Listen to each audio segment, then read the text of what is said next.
Hey everybody, Tuesday 14th Jan 2025. Today's episode is going to be about 3 steps or ways that you can improve your leather cutting and to avoid these simple mistakes. Stay tuned, let's get into it.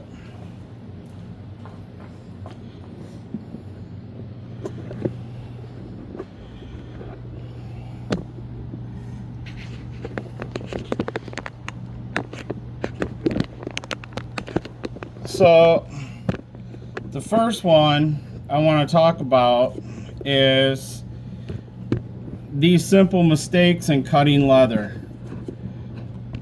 And what does that look like, right? Let me angle you guys to where you guys can see what I'm talking about here.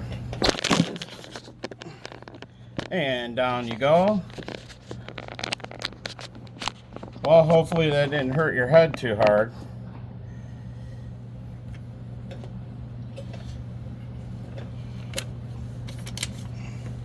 Your templates, okay? Somebody was like, yeah, I'm having a hard time, cutting out circles and half circles. And say this purse tote is your design or your template, okay? And here, where the arrows is, this area here is your gusset, so it's all one piece. Zipper on the top, zipper on the bottom. All right, you're gonna stitch the sides together, but how do you get in there and clean these corners up, right? How do you get in there and, get right in there where, you're gonna stitch or sew it on a machine to clean that up? Well, I always say, guys, you need the right tool for the right job. I always say this in my videos, especially when I'm sharpening. I'm showing, how to sharpen or a different tool, or I'm doing a tool review. Well, this is a cutting tool and a skiver. And one thing to keep in mind is that I always try when I'm buying a tool or I'm looking to purchase a new tool is that, what can I use that tool for on different leather projects, and how to maximize the most usage out of that tool. I mean, this has got, a 45 degree angle on this blade. I can get into that area in between where these gusset cutouts are with a really nice blade.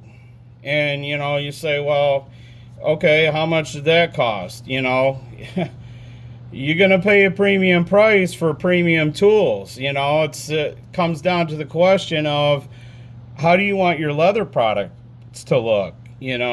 I have an image and a reputation to hold, so I'm trying to maximize my product and my outlook to my customers. Something of this caliber, $65. Yeah, can you get this tool on Amazon? I'll show you another prime example. This Japanese, Chinese, Amazon special leather Japanese cutting knife, and yeah, $12 on Amazon, but I got this one here. And you say, well, isn't that the same tool? Yeah, it is, allegedly. Allegedly, keep that in mind. But they don't do the same thing, and for 2 reasons. The steel is different. Okay, you can just tell by looking at it. The light doesn't do it justice. But the color and the thickness of the steel is different. This cheap pine handle, okay, it was just mass produced, to this composite wood. This is almost like Trex decking wood. So, and then the weights on both of these, like literally almost like 6 ounces difference. This is much heavier than this. This French edge beveler. I found somebody overseas in Ukraine who's a blacksmith. And this French edge beveler is out of 1050 steel. Was all custom, handmade, and polished and sanded down out of wood oak. And again, this thing cost me like $70.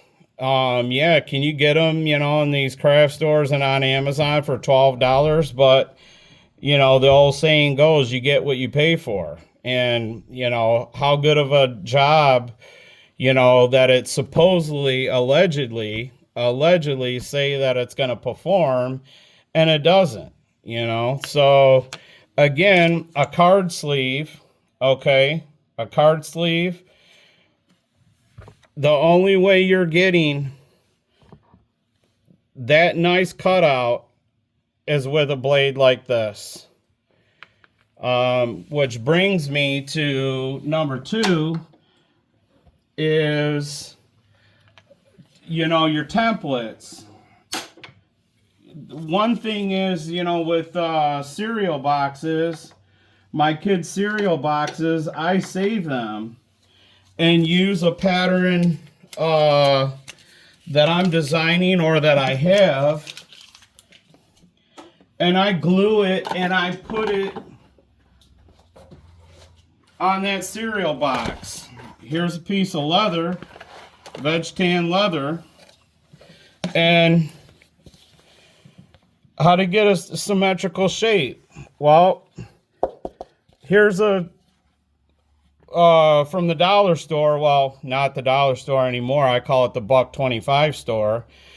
But a simple $1.25 cereal bowl from the $1.25 store that I can put on here.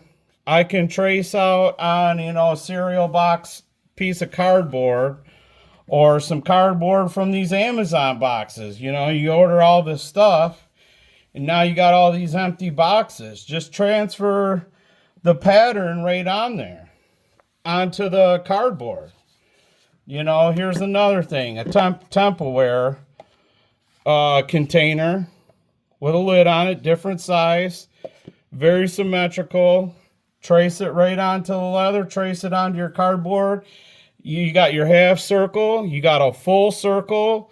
This is probably 3.5 inches wide. This one here is probably about 7 inches wide. And now you've got different shapes, different pattern cutouts for templates that, you can use for future projects. The third is, and this is a game changer right here, guys, clicker dies. This is for keychain leather project pattern, and this is the leather wallet card sleeve, the card sleeve that I just traced out on the Post-it paper. So, these, it comes with a 3-ton, 5-ton, clicker press, and literally you put it on the leather, line it up on a very nice cutout, even edge, and click, click, click, click, click, click, click, click, click, click. You've got however many pockets or card sleeves that you're making for the wallet, bifold, card wallet, trifold, long roper wallets, whatever, to a very pristine cut piece of leather with the clicker dies. So that's the 3 tips on how to cut your leather without making any mistakes. Please, guys, if you have a fucking pulse, please like, share, and subscribe. I don't get paid by YouTube. YouTube doesn't pay my bills. You know, I do these videos for you guys, so a little bit of participation is very much appreciated. Michigan Custom Craft Works, I'm out.